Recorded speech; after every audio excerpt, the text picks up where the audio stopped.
வணக்கம். உங்களோட பேர்? சரி, உங்களோட பேர்? சரி, இன்றைக்கி உங்களோட திருமணம் என்று சொல்லி உங்களுக்காக சர்ப்ரைஸாக கிஃப்ட்டுகள் வந்திருக்குது. சரி, இந்த திருமணத்துக்கு யார் அனுப்பியிருப்பாங்க? இந்த ரெண்டு அழகான ஜோடிக்கும் யார் அனுப்பியிருப்பாங்கன்னு எதிர்பார்க்குறீங்க? யாராக இருக்கலாம்? மாமாக்கள். அவங்களோட பேர்? ஓகே. இல்லை,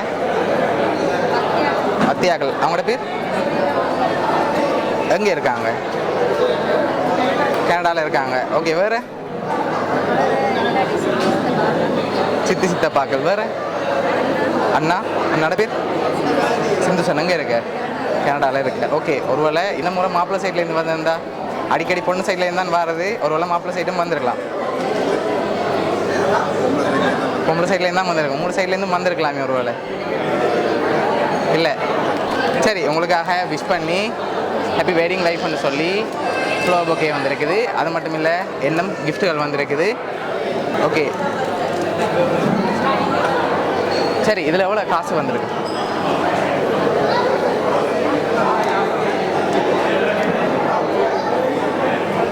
$50,000 வந்திருக்கும். இல்லாட்டி கூட வந்திருக்கா? 50,000 மேலே தான் தெரியுது. சரி, உங்களுக்காக அதில் 50,000 வந்திருக்குது.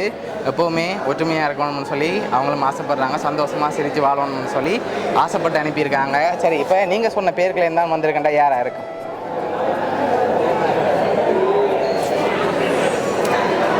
யார் அனுப்பியிருப்பாங்க?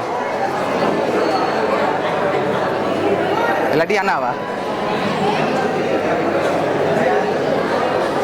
தெரியல. சரி, நீங்கள் கூடுதலாக யாரை எதிர்பார்க்குறீங்கன்னு சொல்லுங்கள். நான் அடுத்த கிஃப்ட்டை தந்துட்டு யாருன்னு சொல்கிறேன். ஓகேயா? ஓகே. நீங்கள் யாராவது எதிர்பார்க்குறீங்களா?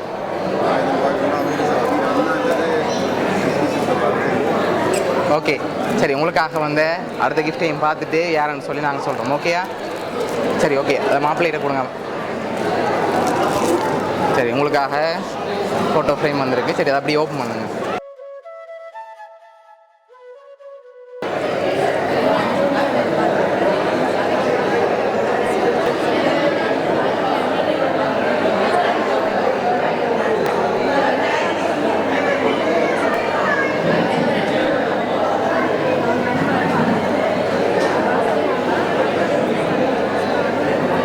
சரி, உங்களுக்காக கனடாவிலேருந்து உங்களோட ஆனந்தன் மாமா, ரமணி அத்தை, மற்றது அவங்களோட பிள்ளைகள் சஞ்சு, சுபானு, கேதுபல் என்று சொல்லி அனுப்பியிருக்காங்க. இந்த நேரத்தில் அவங்களுக்கு என்ன சொல்ல ஆசைப்படுறீங்க?